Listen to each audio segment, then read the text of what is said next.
and welcome to today's workshop. I would like to seriously thank you all for joining us. Today's session is titled Japanese Anime Appeal Manga Mania in India.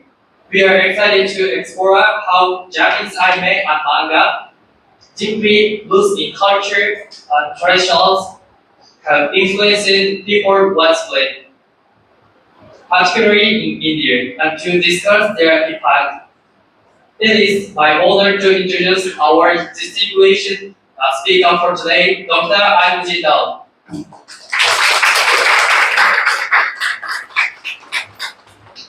Dr. Jindal is artist, scholar, and a curator, holding a PhD in art history from the Nation Museum Institute, New Delhi. As a Japan Foundation Fellow, she conducted her PhD research at Doshisha University in Kyoto, specializing in the 15th century Zen Wonku pioneered Seishu Tokyo's in Beijing. She is also a former professor at the National Institute of the Fashion Technology in Delhi. She was a visiting research scholar at the International Research Center for the Japanese Art, Kyoto, Japan.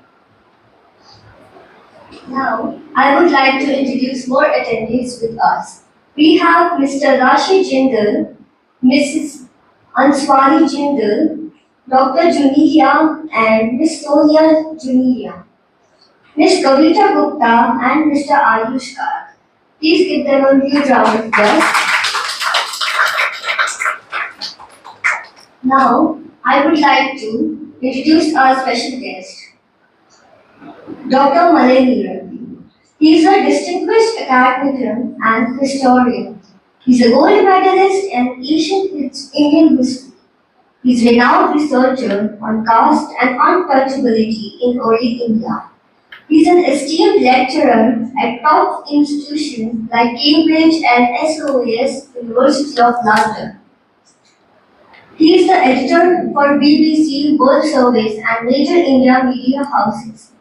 And now, he is the current head of the Department of History at our St. Stephen's College, New Delhi.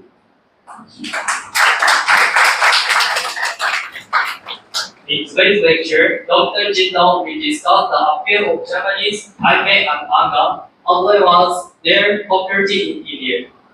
Anime and manga feature unique artist expression and deep storytelling. Characters may appear cute and simple on the surface, but often they are complex and profound cultural backgrounds. We will learn how these forms have been blessed by Indian youth and the impact they have had. That's it.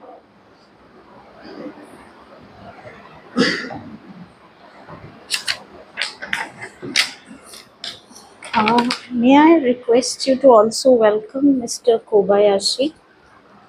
He's from the Japanese embassy. Please welcome him also. We also welcome Mr. Kobayashi Takashi from Japanese Embassy. Please give them a huge round of applause.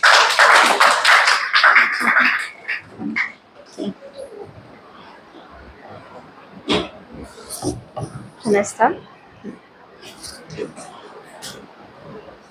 Thank you.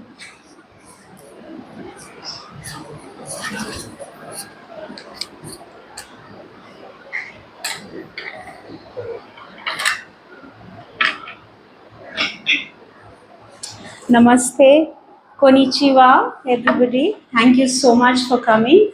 And it's quite a warm Delhi afternoon, and you all made the time to come. Thank you very much. I hope that you'll enjoy this. I want to make it a fun talk. I want to make it interactive. Manga and anime is all about having enjoyment and great fun. It's all about dreams, about fantasy, about exercising our creativity. So in every way, it's a joy. There are certain dark sides to anime and manga, but then always there's the victory of happiness and success. So that is the message which I have taken from anime. So this is a very unique expression, very typical of Japanese creativity. One may remember that the Americans were really good at animation, at cartoons, at comics. When I was a child, I grew up on entirely on Walt Disney comics, and but I think somewhere down the line, say maybe about 50 years ago, Japanese really came into their own being, and worldwide, Japanese expression in this area has taken over. I'm sure everybody knows what manga and anime is, but just in case there are some who don't, manga are graphic novels or stories. So they are stories which are illustrated and illustrated with stylized characters, which we call cartoons. You can call them comics and Japanese style comics. And the animated version of it will be anime. The word has actually come from the English word animation, anime, and that is in film form that the anime has come. And we'll see as we go along some lovely expressions of this. So, to very briefly give you a background about it, is that there is a tradition of a makimono in Japan, which is scroll painting. So, paintings are done on these long scrolls, which could be as long as 10 meters if you like. And on that, stories unfold. And when you listen to this, sorry, rather, when you view the stories, you keep rolling it from one side and then the other side you keep opening. So this is how you go for the a makimono or scroll paintings. So on the top right that you see some frogs prancing and they're looking pretty funny. And this is the scrolls of frolicking animals. This portion only features the frogs, but there are also rabbits and other animals which are in this. I think this is 10 meters long. It's really a long scroll, and it is from the 12th to the 13th century. And some people think of this as the very first expression of Japanese manga. We are not very sure about it, but certainly one can see that the foundation of what happened later on in the 20th and 21st century is certainly one can see that it's quite a fun thing which is happening there. And there are very comical scenes in this. You know, there's a frog who's sitting on a throne with a huge headgear, and others are paying obeisance to him, and so much is going on. So it's all pretty funny. And to give an example, other than this, is coming to the 19th century and to a personal favorite of mine, which is Hokusai. He's a artist par excellence, and he lived to a very long life of 90 years almost. And in the last few years of his life, he kept saying, "Please, God, give me another 20 years so that I can create more and more and more." So he wanted to live like forever. And wonderful painter, wonderful, absolutely expression. And he was particularly well known for a technique called ukiyo-e. It's written right at the bottom there, in case the spelling. And that is, you do your expression, you cut out what the image you want on a piece of wood, and then it is printed on paper. And so that is what ukiyo-e. It's a totally Japanese expression. It's an indigenous art form of Japan. And on the left, that the painting you see, it's not a painting, it's a woodcut print by another favorite of mine, which is Yoshitoshi. And this is like, as you can see, a kind of a macabre, demon-like image. So we have a lot of that in anime, and we'll see a few as we go along. So much of the manga and anime is inspired by Japanese folklore, which is mixed with various elements, both traditional, ancient, and modern. So it's a very healthy mix of that, but the Japanese element will keep coming again and again. I'll show you a few examples as we go along.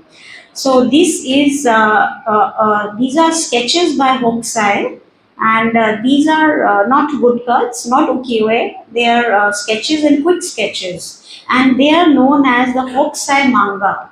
But the word manga, as in the comics that we are going to be talking about in this lecture, it's not that. So manga here is just simply quick impromptu sketches, and he loved to do of landscapes of flora and fauna, anything in the environment, whether it could be insects or blades of grass or just the sea. He was like quite an incredible creator, and I'm very happy that one can take his example to talk about a very contemporary expression, which is anime. So another icon of Japanese culture is the tale of Genji. Genji Monogatari is means tale of Genji. This is a 1,000-year-old novel written by a lady Murasaki Shikibu, and it's an absolute icon. And it's the first novel written by a lady anywhere in the world, maybe.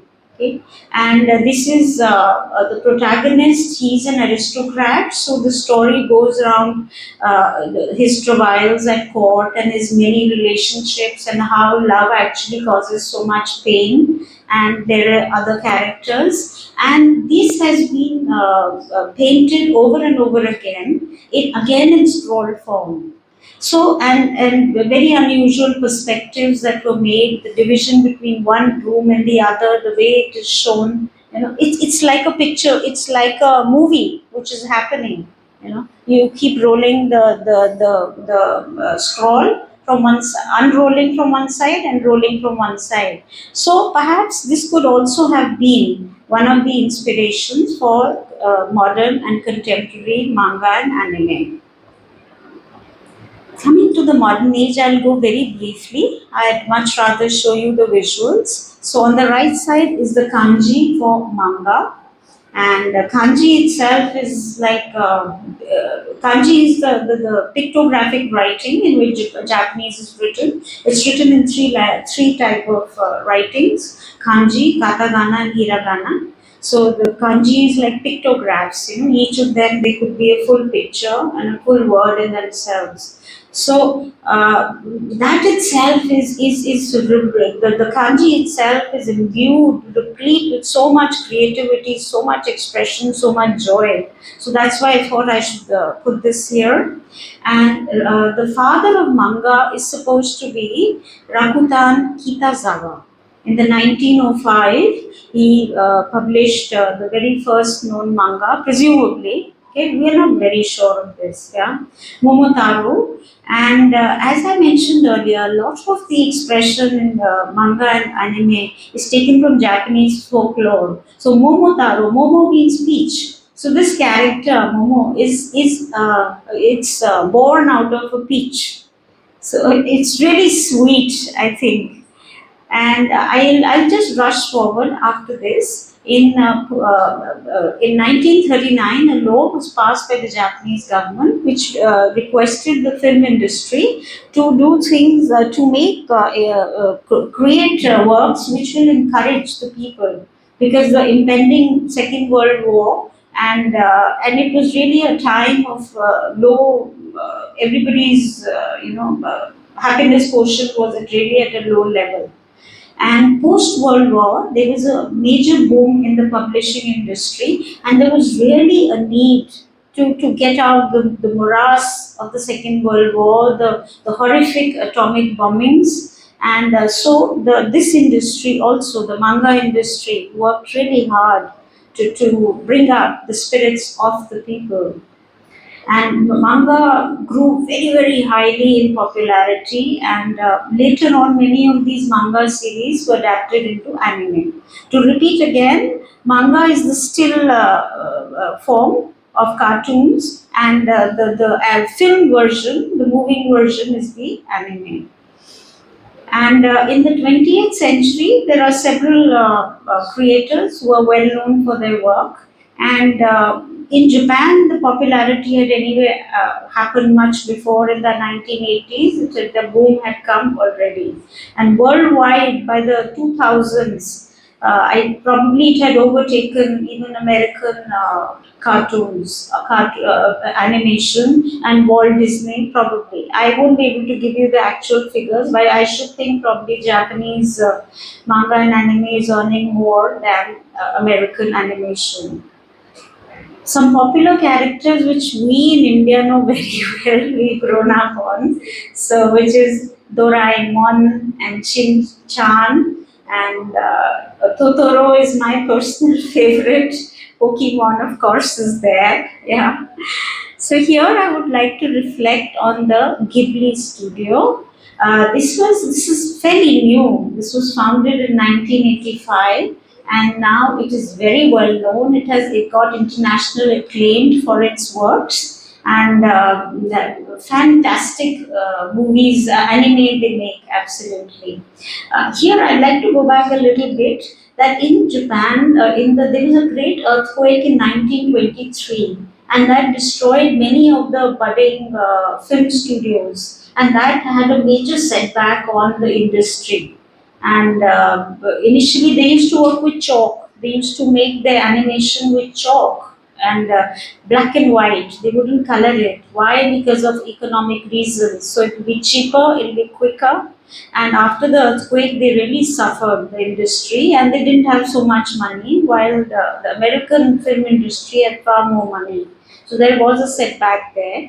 Now, anyway, Ghibli Studios in Tokyo is really doing well, and they also have a museum where I've luckily been, and it's so lovely to see there the history of manga and wonderful works they have done. So I'll maybe mention Totoro later. It's my personal favorite. The story is so charming, and at the bottom right is a character created by them. This is a multi-legged bus, and it's really a cute character. It's from the movie My Neighbor Totoro.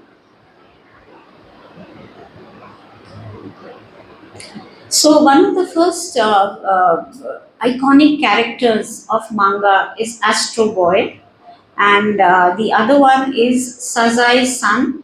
So Astro Boy was created by Tezuka, and Sazai-san was created by Machiko Hasegawa, a lady.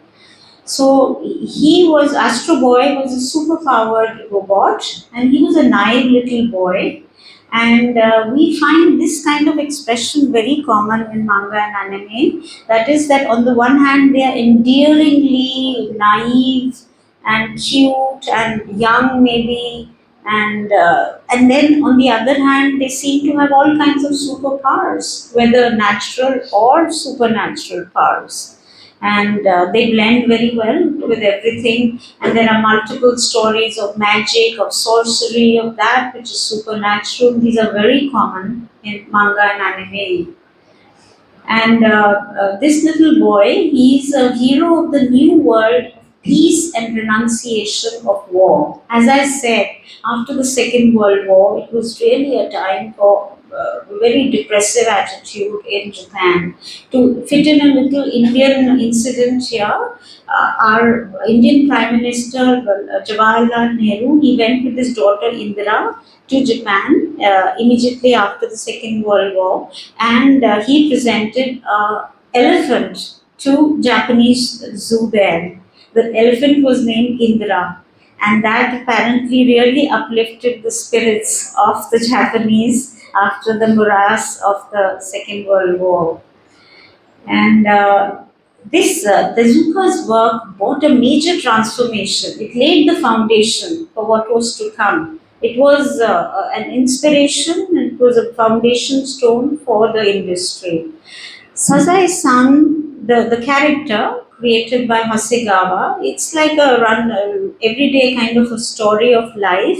It's very interesting because the women there were supposed to be rather submissive and listening to their husbands. And Sazai-san, the protagonist, wasn't at all like that. She was very strong. She was very affirmative of what she wanted in life, and what really she would go for her happiness herself.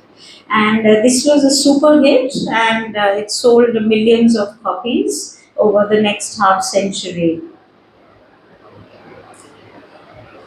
Now, there are four kinds of manga I'd just like to point out. There's shonen manga is for the boys, shoujo manga is for girls, seinen manga is for young adults and the adult men, josei manga is for adult women. But people of all ages love. Children, of course, love, and even older people, they love manga.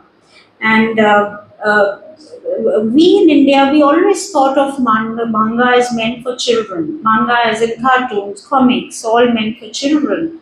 But it's not so anymore. Now, with anime especially deals a lot with adult themes, a lot with violence, with war. But everything always kind of comes together to a happy conclusion. On the top left is a bookstore where you see rows and rows of books. This is in Tokyo, and students really love to read. So you have all these manga books there. Because of the digital explosion, the written book is taking a back seat, but it's still very popular. I just went to Japan in April, and even now the bookshelves are still loaded with books. That was I was telling you a little history of manga. Now coming a bit to the history of anime, and so probably the first anime, so the film was Namakura Gatana. That's the picture on the right side of this samurai character, and he's bought a dull bladed sword and he's trying to test it. So obviously, if it's dull, if the blade is blunt, then what use is it? So it's obviously a kind of a tongue-in-cheek humor about it, and he looks rather comical if you look at it. And like this, some other anime movies were produced, and Astro Boy it remains an icon, initially in print form and then later in film form, like inspiration for anime. And so more of these. So on the top right, the image is of Chikara to Onna no Yo no Naka, and in the bottom is Momotaro's Divine Sea Warriors. So just a little slice of history of anime. And coming to a very, very important aspect, a powerful aspect of this genre is the narration, the themes. They're quite fantastic, and they're very deep. There's, even if you look at children's themes like Doraemon, it's a child who's actually trying to do good for his parents. So they are very deep and profound, and they are dealing with societal issues, with the problems of life, and how we can get out of it. So there is at the end of it, there is always a positive solution which is given somehow. And apart from that, human relationships, friendships, love, how that goes, the trials of it, the negatives and the positives of that. A very healthy part of a very large part of anime is devoted to the surreal, to that which is fantastic, which is otherworldly, which is supernatural. And in this area, a lot is also borrowed from Japanese folklore. Uh, about Totoro, I said earlier I'll talk about him. So he's actually trying to help his ill mother, and for that, he's assisted by a series of friends, and that is the fascinating part of the human relationships that I was talking about. Yeah, yeah.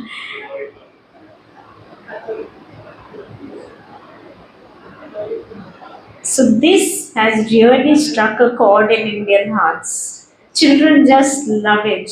And I think even we adults, we can't be immune to the joy of this kind of expression. The visual portrayal of it is very unique. One is, which immediately strikes one, is that the eyes are always shown very large. I don't know if you guys have seen Powerpuff Girls. They were like absolutely round, huge. I should have put a picture here. Okay, so and in all of them, the nose can be small, the mouth is also small, which is contorted in all kinds of expressions always, and the visage is not necessarily Japanese. Yeah, and it's just kind of well, it could be anybody, anywhere in the world, and the hair is also very striking. I find it very striking. It's very voluminous and it's very often very spiky, as if it's electrified. You know? It's very common feature. Yeah. You note it yourself. Yeah. And there is not necessarily a proportion. You could have small objects or figures against very large, huge, mountainous figures, and that's okay. So the proportion is not really being given too much importance about. And a fascinating feature is the personification of abstract concepts, just emotions, then animals, of course, and even food. There is, I'm forgetting the name of that character, but egg yolk has been personified into a character. And Hello Kitty, we all know, of course. The kitten, the mouth is not there in this thing. I think I have a picture of Hello Kitty as we go along. And I'd like to add a personal favorite of mine here, which is the concept of kawaii. So, kawaii is again a very Japanese love, let's say. So, literally translated, you could call it cute, okay, very sweet, okay, very childlike and very girly, if you like. But I think of it also as happiness. It's just to find happiness in the little things of life. It could be a flower, it could be a bow, it could be a ribbon. Yeah? And this is something which is universal. It's not necessarily only girls and little girls. I think all of us can relate to it. Maybe we don't want to reveal that we like it. But I think it's a very beautiful concept, that of kawaii, and I think that also has an influence in manga and anime.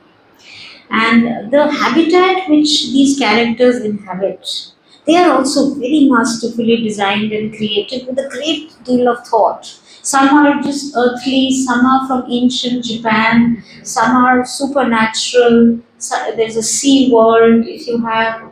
So, very fascinating habitats that are created by the creators of these manga and anime. Camera effects, Japanese are incredible. Computer graphics, they are incredible.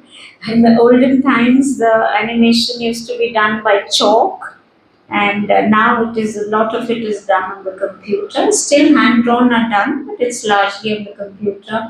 The Japanese are truly talented in this area. They're quite fantastic in it, and the cinematic effects that they use, the technical effects are absolutely mind blowing. I have already dwelt on this. Well, I'm an art historian and my PhD was in Japanese art. So, of course, I love history if it's connected with art. So, the cultural heritage, Japan has got a long history and a long, rich heritage and tradition and folklore and thinking and literature. So, a lot of that has been taken into manga and anime. So on the top right, that is actually in the shrine you tie these cards. So they have got the print on them in manga form. And then at the lower picture that you have, this is from the studio Ghibli, I think. Yeah, yeah. This is Chihiro and Haku, the river spirit from the anime Spirited Away. So this is taken from the concept of Shinto religion. Shinto is the ancient religion of Japan, where the concept of the kami is there, and the kami is resides everywhere, from tall mountains to rivers to the tiniest blade of grass. So it is imbued with the spirit of kami. That is what is the spirit of Shinto, and this is very often used in manga and anime. Another aspect of, I'm just taking a few, there are so many. The Japanese gates, you have the tori, they are featured very often, and so many other things from Japanese folklore and heritage are featured. I'm taking a few examples. So I'm going to take of the samurai, and so on the top right, that picture, it's an old painting of samurai. Now, the samurai culture, one may imagine they're warriors. Yeah, of course they are warriors, but they also follow a very, very strict code of conduct called the Bushido. And the concept of virtue, of loyalty, of courage, of self control, of being totally loyal to your master, all these are really packed into them. And the samurai, along with being warriors, they're also great patrons of the arts. One may imagine the two don't match together. You would imagine they're very hard kind of headed people. But it was they all went in the traditional arts of tea ceremony, of haiku. Haiku is a form of poetry, 17 syllable poetry, waka is longer poetry, and the martial arts and calligraphy. So you have the beautiful kanji that the Japanese have, and to write it with black ink, that is called shodo.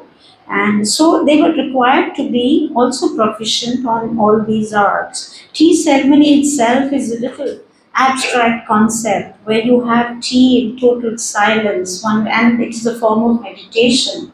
One may imagine that, how is this something which is otherworldly or exceptional? But one has to go through the process of a tea ceremony, experience it personally to understand. I recommend all of you to try it if possible anytime. So the samurai culture it still exists. The samurai per se, they probably are no longer there. We have the American movie, The Last Samurai, Tom Cruise in it, I think, you know. But the concepts of it still carry forth, and we see them very much so in anime and manga. So from samurai, the other example I want to give is of the ninja, also known as shinobi. So they are actually the spies of the king.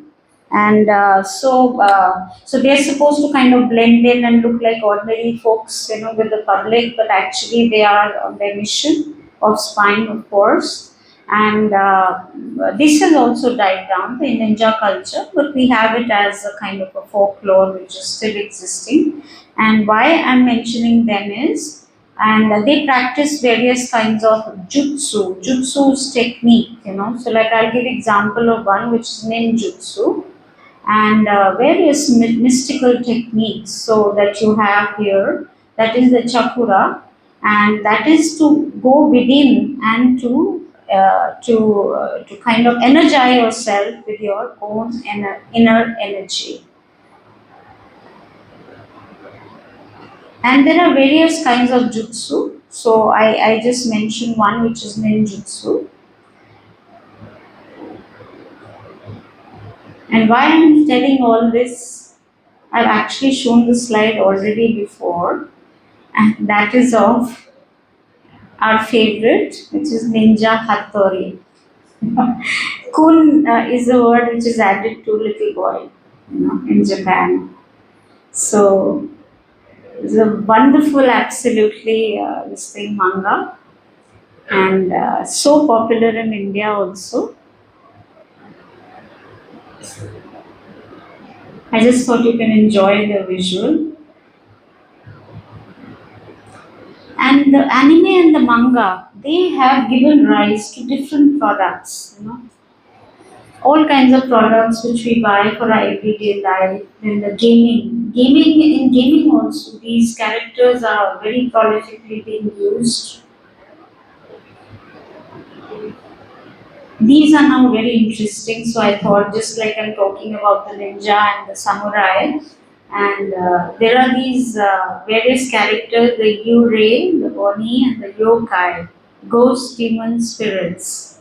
So they are supernatural, they are horrific, and there are various stories which are associated with them in Japanese legends and folklore. And according to the Japanese, all humans, they have a spirit or soul. And when the person died, that soul leaves the body, and if the rituals are done properly, then it will go to heaven, and then it will come back to you in the festival of Obon. Just like we in India have the Shraddh, which just got over 15 days ago, and so there also that is a period of Obon is the period of ancestor worship. So that is provided the spirit doesn't wander about. If it's not had a proper send off, then it will come and it will keep haunting human beings. And the yokai are also supernatural entities. So on the top left is the ukiyo print by Yoshitoshi, which is showing a yokai, and the bottom right is another by Kyosai. These are not manga, yeah. These are just just to show the spirits. So Hello Kitty is not considered a manga, but very much related to the same concept of how these characters are created. And we all know what a boom there has been in Hello Kitty products and how well it is consumed. And the various influences, like I said, it is products and games and this thing much are consumed which are influenced by manga and anime. On the right side, you have the lady who is an ambassador for the city of Takarazuka, and she's dressed as a manga character. And the left side, if you see the hair of the boy, it's exactly like in the manga characters. I'll rush a bit because I've taken too much time. I'd like to mention this here that the concept of kawaii, of manga, all these, you see poured into the heart of Takashi Murakami. He's an absolutely iconic character. He is world famous, of course. He's the Picasso of Japan. And if you see all that at the back, these are all his creations, and how on the left also, what you see, that's a mouse character called Mr. Dog. He's given the name. So satirized version of Mickey Mouse. So I think Naruto is very famous. That is why I put it here. There are lots of anime. I thought I'll highlight a couple of them which are very popular in India. So it was created by the writer and illustrator Kishimoto, and it is one of the best-selling manga series of all time. As the figure given there, 250 million copies in circulation worldwide. So this to very briefly tell about Naruto, the boy. So he's orphan, he's socially isolated, and the villagers they don't like him at all, and yet he wants to be. He may be an underdog, but he wants to be the head of the village, and which he actually manages later on. So there are a lot of heartburn that goes along the way, a lot of happenings. So very interesting, all of that happens. So in India, coming in the 1990s onward, there was on television we had made mostly the manga which was consumed by manga and anime which was consumed by by children. Like I mentioned earlier, Doraemon, etc. that we had. And then slowly, as the beginning of the 20th century, they also started consuming anime. So very popular one has been Dragon Ball Z. And now we have, of course, Naruto. Then we have Jujutsu also, which is very popular. And why has it happened? It is, of course, the OTT platform has helped tremendously. Social media has helped tremendously, and so much. It's so easy to consume because it's so available. It's just so easily available digitally. And a very important aspect. I'm talking now of India. Okay, why it is popular in India is that it is also being dubbed in Indian languages. That is a very key component of making the popularity of this genre in India really go sky high. And then in the movie theaters, if you see, it's so fun to see on a large screen, as versus on a TV. So there's been an explosion of popularity. Various studies have been done, and it seems that now it's already become highly popular, and further there will be an exponential growth of interest in anime in India. And we have these various otaku clubs. Otaku are people who love anime.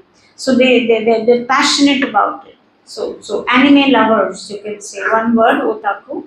And there are all these dedicated fan clubs, otaku clubs, where they just sit and discuss and they watch. And now even Indian creators are creating anime, so that is also coming up. And some it may not necessarily be with Indian themes, whatever the themes they choose, but it's fantastic that even Indian artists, designers are creating anime. On the right side the picture, this is a promotional picture for the Otaku India shop. So you can go online and you can shop and whatever. So, and it's become very popular very fast.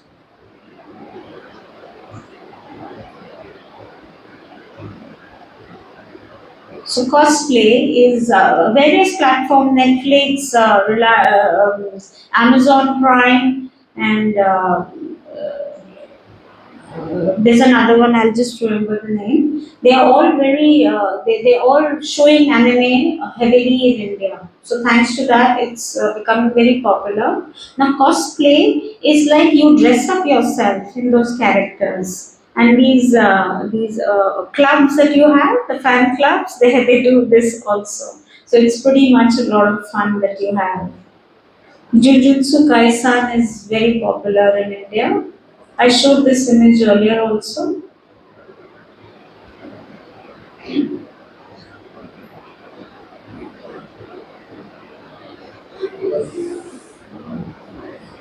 So just running through very quickly of all the what are popular in India. One Piece is very popular. It's a very new for India. So I've already said all that. The expansion of anime in India is going to go exponentially.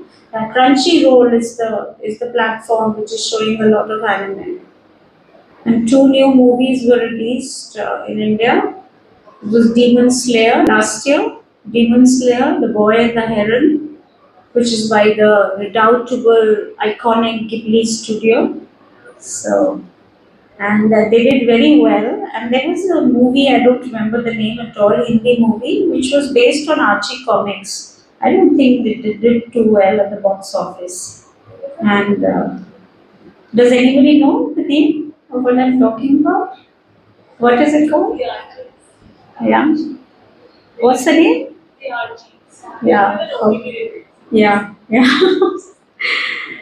But these movies did really well, which I'm showing. So I didn't even know about this. I was this the Ramayana was made in 1993. The anime version of it by Japanese director, and it's been re-released recently. So beautiful, absolutely. You almost watch it on YouTube. So creatively done. Uh, and now there's so many events happening. Just last month there was a anime event called Mela Mela. Yeah. So that's my last slide. So the growth in future. To the top right are the emblems of various anime fan clubs in India. At the bottom are cosplay by Indian young Indian people. They're dressed up as anime characters. So it's really perceived to grow very very fast. The fan base is growing a lot. And it's not just in the big cities, but also in the two-tier cities and the three-tier cities also is growing, the love of anime. And according to this think tank Jet Synthesis, it'll grow at a whopping 13%. compound annual growth rate from 23 to 28. They're predicting that much. That is really huge. And this gives opportunities for content creators, distributors, and streaming platforms. So they're all kind of coming on board. And then also thanks to that, the cultural significance. This has a lot of impact when more and more people in India, they want to follow the fashion, they want to learn more about Japanese culture, they want to learn the language. And I'm sure you all notice that so many people are now going to Japan for holidays. I went first time 30 years back to Japan, and then I don't know, everybody kept asking me as if I'm a travel agent for Japan. But then they wouldn't eventually go, it's too expensive. I said, it's not more expensive than Europe. Everybody wants to go to Europe. Why not Japan? So I'm very happy to see now so many people are going to Japan. I encourage all of you to go. You're going to really, really love it. And such loving people, such disciplined people, and they really like Indians. They really like that we have a rich heritage and culture. They really admire that. So you're going to have a wonderful time if you go there. So thank you so much. Arigato gozaimasu.